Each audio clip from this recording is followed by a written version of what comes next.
Got dreams of being a professional podcaster, but have no idea what you're doing? This is impossible. That's about to change. A new kind of school. Welcome to the Pod School Podcast. Hello, welcome to the show. Today I've got a question from Jamie who says, how do you book guests for your podcast? You send out a lot of emails and you wait and you get comfortable with rejection. That's how it rolls. Depends on what your show is, of course. I mean, if you've got a massive show and you've got an existing audience and you've got a lot of proof points that are like, hey, this could be really valuable for you, sometimes it's an absolute no-brainer because someone's like, oh, there's a lot of value. But when you are starting out, this can be very difficult because you're like, I need guests to start my podcast, so I don't even have a podcast to show them to say, hey, this is the show you're going to be on. So that can be hard because you're trying to pitch in something that doesn't have an audience, doesn't even have a logo maybe, doesn't have anything because you might be just prepping episodes to get it out. So it can be a bit daunting. We are also quite prone to nervousness from a social perspective, and we can always assume that this person would not want to go on my show, so I won't ask them. I can tell you right now, you never know until you ask, and you would be really surprised at who will say yes if you have pitched them correctly. So that is the key. The very first thing when you are thinking about guest booking is to think about, why have you got this list of people? Are you just doing this list of people because you're like, oh, I saw that they had heaps of Instagram followers and I might be able to get on their platforms because woo up. I've had plenty of people that have massive platform, massive audiences come onto podcasts that I've worked over the years. Some of them will be, really impactful and you'll get heaps of people come across. Some of them, it's like, did you even promote it? Did anybody know about this?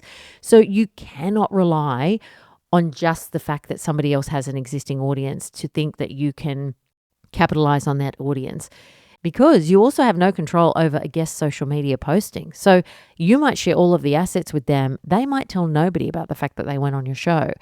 And you can politely maybe ask them once, but after a certain point, it's up to them. So you might do an interview with them thinking you're going to get amazing traction and then nothing happens. So that is no silver bullet. So don't be putting people on a list of guests just because you're just like, these people have audience and I want to tap into their audience. Think about who is going to add value for your ideal audience, because you need your audience to be getting value from them.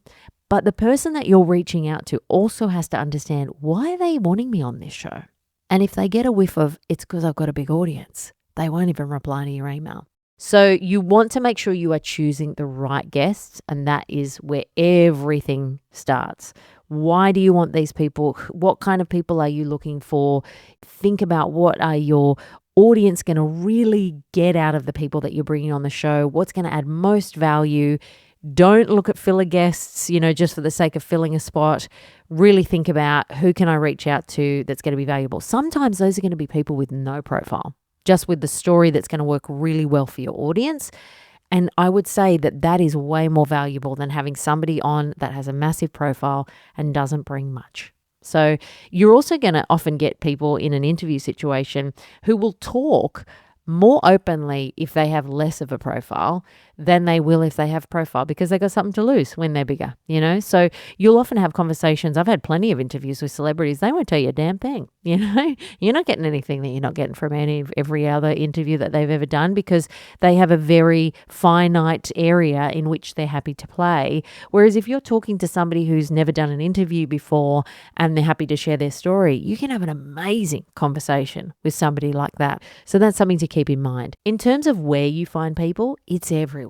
You could go organic and go search for someone on social media, send them a DM, find their contact on their website, send them an email, see if they've got a manager, send an email to their manager, see them at a conference or event or an online event and reach out to them. You could, find them through any number of ways. Good old Google search can, help you find the contact details and ways to connect with people. There are actually quite a few services now that you can use to find other podcasters, Podmatch, Matchmaker FM, some of those things. I'll list a few in the show notes of the episode. They are websites that you can go and find other podcasts that can be wanting other guests on their show, or if they're, pitching up interviews. If you're looking for somebody, and you're on one of those websites, My understanding is that the people that are on those websites have put themselves up to say, hey, I'd like to be interviewed. So you might not be able to find who you're looking for on those sites, and you might need to go further afield, but they could be a really good resource for you to kind of have a look at. So really, you've got to cast the net wide. I would also say you've got to ask a lot of people to get enough yeses to fill 52 weeks of content. If your interview show is just that, it's interviews every single week, then you're going to have to get a lot of people to say yes. And if you send out 52 emails, don't expect 52 yeses. You have to get the funnel got to be big to get the people down the bottom to say yes. So that's really important. And that all comes down to how you pitch it. Even if you have the best pitch of all time and you've contacted people who are perfectly suited for your content and they would get value out of it and you would get value out of it, they still might say no. And there's nothing you can do about that. So you've got to kind of get a little comfortable with just being okay to move on and not pestering. You can remind, you can check in, but you don't want to be like, hey, just checking in again for the 10th time. Like, some people just don't want to respond and they don't know how to let you down gently. And so they don't want to be rude. Let them be that, that's fine. And just move on. So in your pitch to them, you want to make sure you cover, why have you chosen them? What is it about them that you find compelling, interesting, engaging? Why are you like, I really want you to be on your show? Give them a bit of an ego stroke. This is the bit where you're like, you're great. I want more people to hear what you have to say. You want to tell them what is in it for them. Will you promote their book or their podcast on your social media assets? Will you do X, Y, Z? Like, whatever they've got, is there something that they have that you could share or promote in front of your audience? If you haven't got an audience, just work out what you've got to say, and you don't need to necessarily say, hey, if you do this, I'm going to do this. Really, the value can be in coming and having a great conversation. And I just feel like my listeners would get a lot out of it. And that's enough, So don't feel like you have to have something to give them. But if you do have a platform and you say, hey, I'd love to promote your book, I see that you're doing that, I'd love to, think about what you can actually give to that person that would be valuable.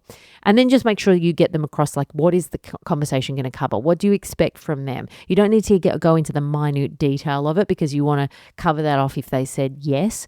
But you basically want to give them a sense of, like, what are you saying yes to, so they can understand what they've signed up for. Make sure you're really clear about what your show is and don't give them the 5-page press release. Like, give them the 1-line pitch that's like compelling and interesting and engaging and is like, this is what I'm trying to do with my show. If you have any download numbers, you can share them, if you've started your show. Obviously, if you have started your podcast already and you've had other people on the show, it's good to point them to episodes and say, hey, I've had these people on the show. Here's a bit of a sense of what we've talked about. If they've got some content there that they can check in on, that's always helpful because it'll give them something to listen to be like, oh, great. Now, don't expect them to listen to your show, but they will ideally, if they don't know you, want to have some way to say, is this person okay? Like, am I going to have a good time with that person? Now, that might be all you might have to share with them is your social media. Maybe you've got something on YouTube. Maybe you've got a podcast episode, but try and give them a sense of who you are, because if you just only have words on a page, on a random email that you've cold emailed them on, it's going to be very hard for them to say yes to that, basically. And then you want to make sure that you've got a call to action in there. So what do you want them to do? Do you want them to just say, let you know if they'd be open to chatting? Do you want them to click on a link and book a call with you? I mean, sometimes I feel like that's a bit much. You want to get somebody's idea of whether they're interested first, and then maybe you could go, okay, great, here's a link to my calendar if you want to book a call, or what time works best for you. Always work around what is best for them, because ultimately they're the ones doing you a favor.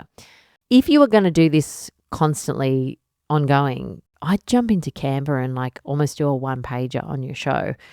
Who you are. If you've got the logo there, great. If you've got some download data there, great. If you don't, just info on what you're trying to achieve, what your goal is. That kind of stuff can really help to just paint a picture. And if it's really easily summarized and seen very quickly in an image, it can be a lot easier to scan than trying to read through a whole email.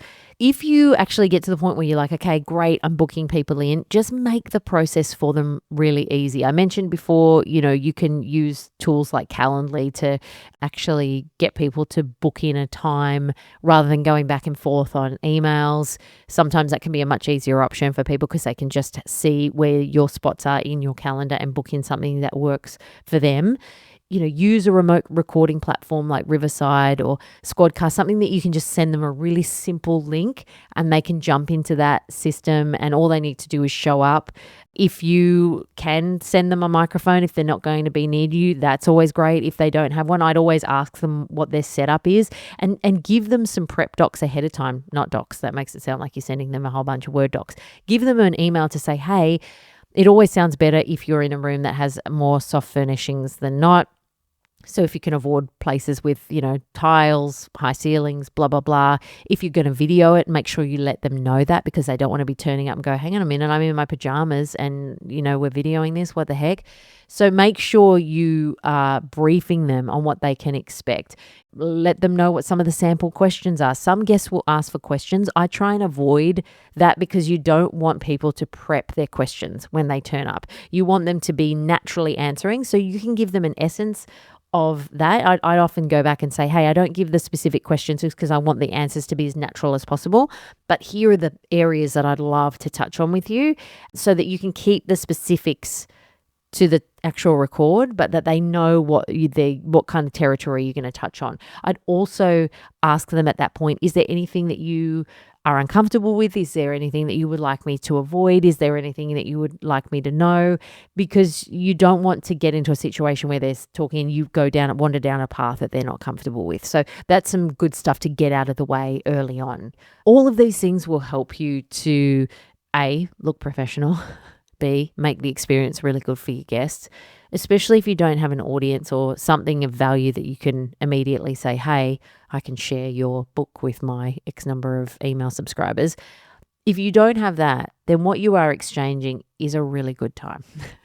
A lot of people like to be interviewed, especially if you are like they've got something valuable to say, or, if they've written a book or they've done X, Y, Z, like they're often happy to talk about that. They've created content around something that they want to talk about. So really your job is to make this the easiest thing they've ever said yes to, especially if you want them to share it afterwards. As I said, it's their social profile. They don't have to share it if they don't want to, but they will share it if they had a really great time and they want to support you. And the only way that they will feel that way is if they've had an excellent time with you. So don't be afraid to ask. Make sure you've got a really clear pitch.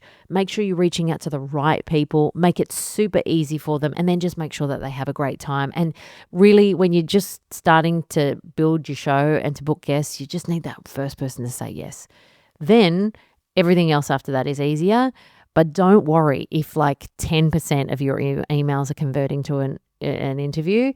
It's hard work actually booking a guest. And I would also advise, like, if you are thinking that this is going to be the easy way to go because you get to talk to somebody every week, it ain't easy. Booking a guest every single week for a podcast, really, really hard.